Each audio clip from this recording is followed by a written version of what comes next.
दोस्तों एक बार फिर से हम आपके लिए BTSC JE form fill up 2025 apply online process की अपडेट लेके आ चुके हैं। किस तरह से आप बिहार जेई के 2809 खाली पदों के लिए अपने फॉर्म अप्लाई कर सकते हो, स्टेप बाय स्टेप कंप्लीट जानकारी आपको इस वीडियो में दी जाएगी। ऑनलाइन आवेदन करने का आपके पास बड़ा अवसर है। लास्ट डेट ऑनलाइन आवेदन करने की 12 जनवरी 2026 है। कुछ ही दिन शेष रह गए हैं। आप जल्द से जल्द अपना फॉर्म अप्लाई कर ले, कहीं मौका हाथ से छूट न जाए। फॉर्म अप्लाई करते समय अगर आपके सामने कोई भी टेक्निकल प्रॉब्लम आ रही है, कोई भी डिफिकल्टी आ रही है, तो उसका हल भी आपको इस वीडियो में मिल जाएगा। ऑनलाइन आवेदन करते समय आपको कोई भी ऐसी गलती या फिर मिस्टेक नहीं करनी होगी जिसको करने से आपका एप्लीकेशन फॉर्म रिजेक्ट हो सकता है। फॉर्म अप्लाई करते समय आपको कुछ इंपोर्टेंट इंस्ट्रक्शंस को भी ध्यान में रखना होगा, तभी आपका फॉर्म भी सक्सेसफुली सबमिट हो पाएगा। ऑनलाइन तरीके से फॉर्म अप्लाई करने की पूरी प्रक्रिया यहाँ पर आपको स्टेप बाय स्टेप दिखाई जाएगी। तो आवेदन करते समय आपको रजिस्ट्रेशन अपना कैसे करना होगा, कैसे अपनी डिटेल फिल करोगे, क्वालिफिकेशन की डिटेल कैसे दोगे, किस तरह से आपको अपने डॉक्यूमेंट्स अपलोड करने होंगे, फोटोग्राफ सिग्नेचर कैसे और कितने केबी में आप अपलोड करोगे, फीस पेमेंट करते हुए रजिस्ट्रेशन से लेकर प्रिंट तक आपको किस प्रकार से अपना फॉर्म भरना होगा। पूरी जानकारी के लिए आपको ये वीडियो शुरू से लेके एंड तक बिना स्किप किए हुए देखनी होगी। इस वीडियो को पूरा देखने पर ही आपके सभी सवाल और डाउट क्लियर होंगे। तो चलिए दोस्तों, बिना कोई वक्त गंवाए शुरू करते हैं बीटीएससी जेई फॉर्म फिलअप की पूरी जानकारी। फॉर्म भरने से पहले आपको सबसे पहले हमारी वेबसाइट आईएनडी सरकारी नौकरी के इस पेज पर विजिट करना होगा, जिसका लिंक आपको नीचे description plus first comment box में मिल जाएगा। और हमारे इस पेज पर विजिट करके आप यहां से बीटीएससी जेई का फॉर्म अप्लाई कर सकते हो। बिहार टेक्निकल सर्विस कमीशन तकनीकी सेवा आयोग बीटीएससी की ओर से 2809 वैकेंसीज निकाली गई है, जिसमें जूनियर इंजीनियर सिविल के लिए 2653 सबसे अधिक वैकेंसीज है, और जेई इलेक्ट्रिकल के लिए 86 वैकेंसीज है, जेई मैकेनिकल के लिए 70 वैकेंसीज है। लास्ट डेट ऑनलाइन आवेदन करने की 12 जनवरी 2026 है। 9300 से 34800 सैलरी है। क्वालिफिकेशन की अगर बात की जाए तो जूनियर इंजीनियर सिविल के लिए डिप्लोमा सिविल इंजीनियरिंग से आप अप्लाई कर सकते हो। इलेक्ट्रिकल के लिए डिप्लोमा इलेक्ट्रिकल इंजीनियरिंग में मांगा गया है, और मैकेनिकल के लिए डिप्लोमा मैकेनिकल इंजीनियरिंग से आप अप्लाई कर सकते हो। 18 से 37 मेल कैटेगरी के लिए, जबकि 18 से 40 फीमेल कैटेगरी के लिए आयु सीमा है। 100 रुपए से सभी कैटेगरी के लिए फीस है, जो कि आप ऑनलाइन मोड से पेमेंट कर सकते हो। रिटन एग्जाम डॉक्यूमेंट वेरिफिकेशन के आधार पे सिलेक्शन होगा।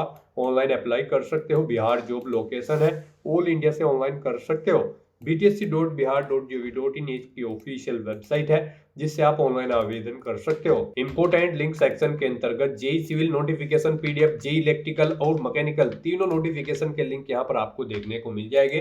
किसी भी लिंक पर क्लिक करके आप यहाँ से सिविल की, इलेक्ट्रिकल और मैकेनिकल के पीडीएफ डाउनलोड कर सकते हो। तीनों पीडीएफ के अंतर्गत आपको यहाँ पर सैलरी की जानकारी, क्वालिफिकेशन की डिटेल, कैटेगरी वाइज वैकेंसीज, विभाग वार यहाँ पर आपको वैकेंसीज दे दी गई है। Qualification, age limit, age relaxation, selection criteria, examination pattern, syllabus, how to apply procedure, complete guidelines आपको तीनों पीडीएफ में देखने को यहाँ पर मिल जाएगी। आप यहाँ से चेकआउट कर सकते हो।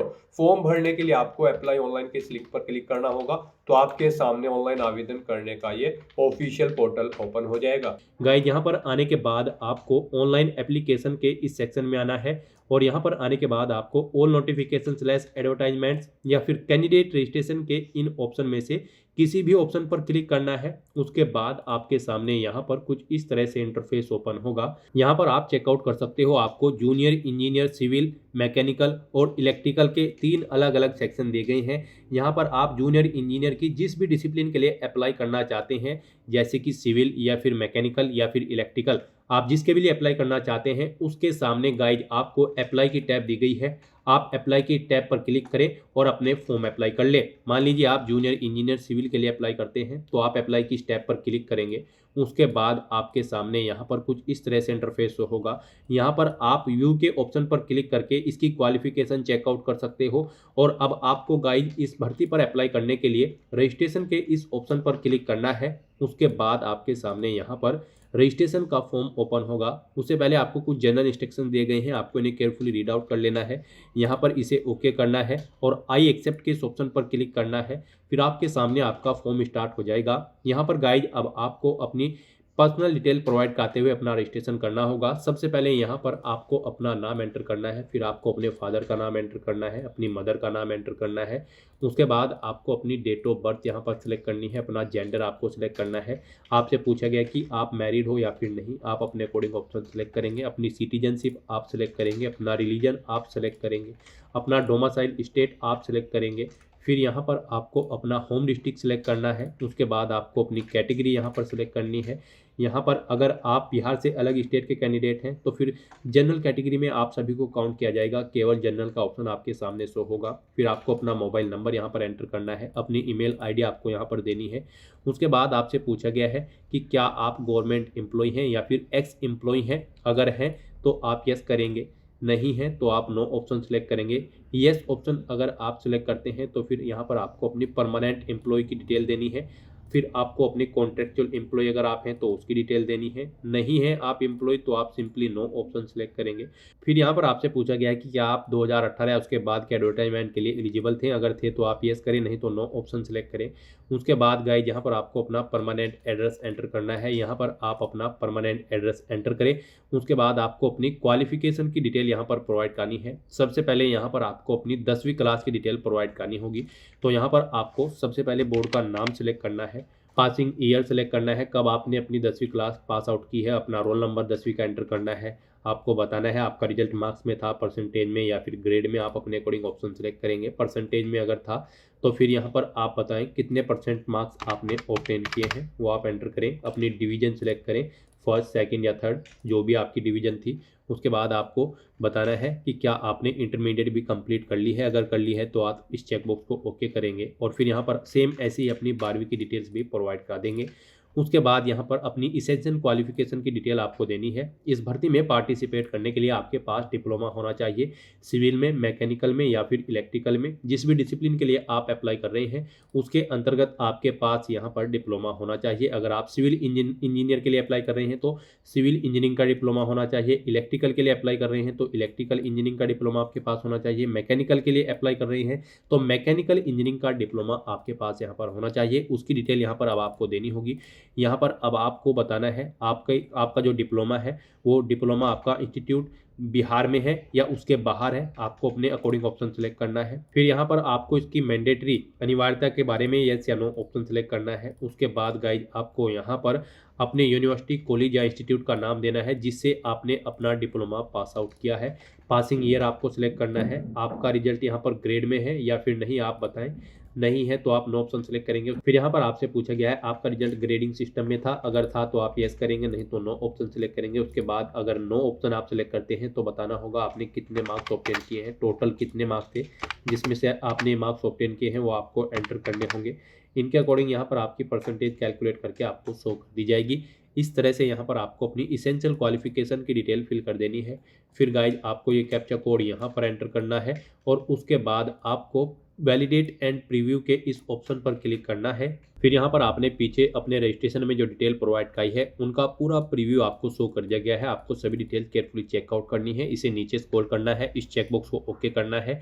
कहीं पर कोई मिस्टेक है तो आप बैक बटन पर क्लिक करके एडिट कर सकते हैं, नहीं तो यहाँ पर अब आपको सबमिट के इस ऑप्शन पर क्लिक करना है। इस तरह से यहाँ पर आपका रजिस्ट्रेशन सक्सेसफुली कंप्लीट हो जाएगा। और गाइज यहाँ पर अब आपको अपनी ईमेल आईडी और मोबाइल नंबर वेरीफाई करना है। उसके लिए आपको वेरीफाई ईमेल आईडी और वेरीफाई मोबाइल नंबर के ऑप्शन पर क्लिक करना है। फिर आपकी ईमेल आईडी और मोबाइल नंबर पर ओटीपी आएंगे, वो ओटीपी आपको यहाँ पर एंटर करने हैं और वेरीफाई के ऑप्शन पर क्लिक करके अपना मोबाइल नंबर और ईमेल आईडी वेरीफाई कर लेने हैं। अपना मोबाइल नंबर और ईमेल आईडी वेरीफाई करने के बाद आपको व्यू रजिस्ट्रेशन स्लिप के इस ऑप्शन पर क्लिक करना है। इस तरह से यहाँ पर आपका रजिस्ट्रेशन सक्सेसफुली कंप्लीट हो चुका है। आप प्रिंट रजिस्ट्रेशन स्लिप के इस ऑप्शन पर क्लिक करके अपने रजिस्ट्रेशन की एक हार्ड कॉपी प्रिंट आउट ले सकते हैं। और यहाँ पर अब आपको इस पेज को नीचे स्क्रॉल डाउन करना है। फिर यहाँ पर आपको एप्लीकेशन फीस का अमाउंट देखने को मिलेगा 100 रुपये। अब आपको ये फीस पेमेंट करना है। उसके लिए गाइज अब आपको प्रोसीड फॉर फीस पेमेंट के इस ऑप्शन पर अब क्लिक करना है। फिर आपको फीस पेमेंट के इंटरफेस पर डायरेक्ट कर दिया जाएगा। आप debit card, credit card, net banking, UPI या फिर एनईएफटी के माध्यम से अपना फीस पेमेंट कर सकते हो। यूपीआई यहाँ पर आपके लिए सबसे बेस्ट और इजी ऑप्शन रहेगा, तो आप यूपीआई के इस ऑप्शन पर क्लिक करें। यूपीआई में भी आपके पास 2 ऑप्शन है गाइज। यहाँ पर आप अपनी यूपीआई आईडी के थ्रू अपना फीस पेमेंट कर सकते हो। यहाँ पर आप अपनी यूपीआई आईडी एंटर करें, वैलिडेट यूपीआई आईडी के ऑप्शन पर क्लिक करें और अपना फीस पेमेंट कर दें, या फिर आप यूपीआई क्यूआर के इस ऑप्शन पर क्लिक करें। एक क्यूआर कोड आपको शो होगा, आप इस क्यूआर कोड को अपने यूपीआई से स्कैन करें और अपना फीस पेमेंट कर दें। सक्सेसफुली फीस पेमेंट करने के बाद आपके सामने कुछ इस तरह से इंटरफेस ओपन होगा। अब गाइज आपको यहाँ पर proceed to upload photo and signature के इस ऑप्शन पर क्लिक करना है।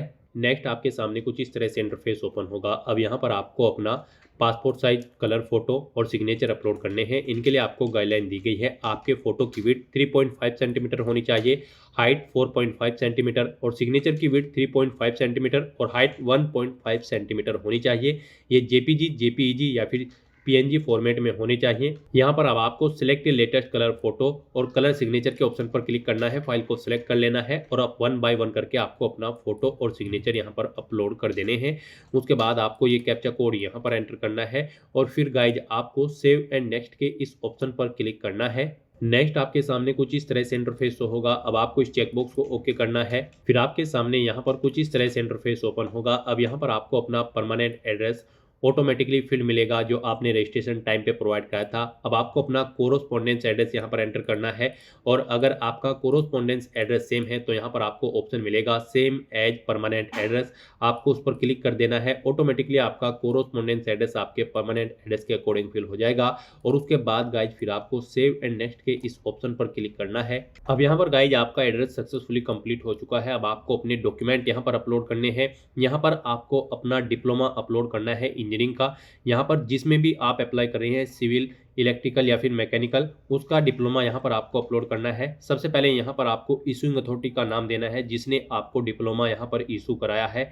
यहाँ पर उसके बाद आपको कब इशू हुआ है वो डेट आपको एंटर करनी है और सर्टिफिकेट नंबर यहाँ पर आपको अपना देना है और मार्कशीट आपको कब इशू हुई है वो यहाँ पर आपको एंटर कर देनी है, डेट। अगर मार्कशीट भी आपके पास है तो यहाँ पर अपने इन डॉक्यूमेंट्स को अपलोड करने के लिए आपको अपलोड सर्टिफिकेट या फिर अपलोड मार्कशीट के ऑप्शन पर क्लिक करना है, फाइल को सिलेक्ट कर लेना है और अपने इन डॉक्यूमेंट्स को आपको यहाँ पर अपलोड कर देना है। इनके लिए भी आपको गाइडलाइन दी गई है। यहाँ पर आपके डॉक्यूमेंट पीडीएफ फॉर्मेट में अपलोड होंगे। 25 केबी से 2048 केबी के बीच में इनका साइज होना चाहिए। तो यहाँ पर अब आपको 1 बाय 1 करके अपने डॉक्यूमेंट्स को अपलोड कर देना है। अपना इंजीनियरिंग डिप्लोमा अपलोड करने के बाद फिर आपको यहाँ पर अपना एज प्रूफ सर्टिफिकेट अपलोड करना है। इसमें आपकी 10वीं की मार्कशीट हो सकती है। फिर यहाँ पर आपको अपना रेजिडेंस सर्टिफिकेट अपलोड करना है, इसमें आपका डोमिसाइल हो सकता है। कैटेगरी सर्टिफिकेट आपको अपलोड करना है। फिर यहाँ पर आपको अपना कोई आइडेंटिटी प्रूफ सेलेक्ट करना है। यहाँ पर आप सेलेक्ट करेंगे कोई भी अपना आइडेंटिटी प्रूफ जैसे कि वोटर आईडी या फिर आधार और उसे यहाँ पर आप अपलोड करेंगे। 12वीं का सर्टिफिकेट और मार्कशीट आपको अपलोड करनी है। इन्हें अपलोड करने से पहले यहाँ पर आपको इशूइंग अथॉरिटी का नाम देना होगा जिसने इन्हें आपको इशू कराया है। इशू डेट आपको देनी होगी। इनका सर्टिफिकेट का नंबर यहाँ पर आपको देना होगा। उसके बाद आपको अपलोड के इन ऑप्शन पर क्लिक करके 1 बाय 1 करके फाइल को सिलेक्ट करते हुए यहाँ पर अपने इन सभी डॉक्यूमेंट्स को आपको अपलोड कर देना होगा और उसके बाद गाइज फिर आपको सेव एंड नेक्स्ट के इस ऑप्शन पर क्लिक करना होगा। नेक्स्ट आपके सामने ऑप्शन आता है फाइनल सबमिशन का। यहाँ पर आपको घोषणा पत्र में इन सभी डिटेल्स को रीड आउट करना है। I accept the about declaration में यस ऑप्शन सेलेक्ट करना है और उसके बाद गाइज आपको प्रीव्यू फॉर्म के इस ऑप्शन पर क्लिक करना है। नेक्स्ट आपके सामने कुछ इस तरह से इंटरफेस ओपन होगा। यहाँ पर आपको आपके फॉर्म का प्रीव्यू शो किया गया है। अब आपको इस पेज को नीचे स्क्रॉल डाउन करते हुए I have verified and confirm के इस ऑप्शन पर क्लिक करना है। अगर सभी चीजें ओके हैं और अगर कुछ मिस्टेक है, आप चेंज करना चाहते हैं तो no I want to change के इस ऑप्शन पर क्लिक करके आप चेंज कर सकते हैं। और गाइज अगर आपको चेंज नहीं करना है तो आप इस ऑप्शन पर क्लिक करेंगे, चेकबॉक्स को ओके करेंगे और उसके बाद प्रोसीड के इस ऑप्शन पर क्लिक कर देंगे। फिर आपके सामने कुछ इस तरह से इंटरफेस ओपन होगा। अब आपको ये कैप्चा कोड यहाँ पर एंटर करना है और उसके बाद सबमिट एप्लीकेशन फॉर्म के इस ऑप्शन पर क्लिक कर देना है। सबमिट एप्लीकेशन फॉर्म ऑप्शन पर क्लिक करते ही आपका फॉर्म सक्सेसफुली सबमिट हो जाएगा। उसके बाद आपको अपने एप्लीकेशन फॉर्म का एक हार्ड कॉपी प्रिंट आउट ले लेना है फ्यूचर यूज के लिए, फ्यूचर रेफरेंस के लिए, और आप अपने डैशबोर्ड में जाकर भी चेकआउट कर सकते हो आपका फॉर्म सक्सेसफुली सबमिट हो चुका है या फिर नहीं। तो दोस्तों ऐसे आप बीटीएससी जूनियर इंजीनियर की इस भर्ती के लिए अपने फॉर्म अप्लाई कर सकते हो बिना कोई मिस्टेक किए हुए। आज की इस वीडियो में बस इतना ही। आई होप ये वीडियो आपको पसंद आई होगी। अगर पसंद आई हो तो इसे लाइक और शेयर करें। चैनल पर नए हो तो इसे सब्सक्राइब कर लें। Thanks for watching.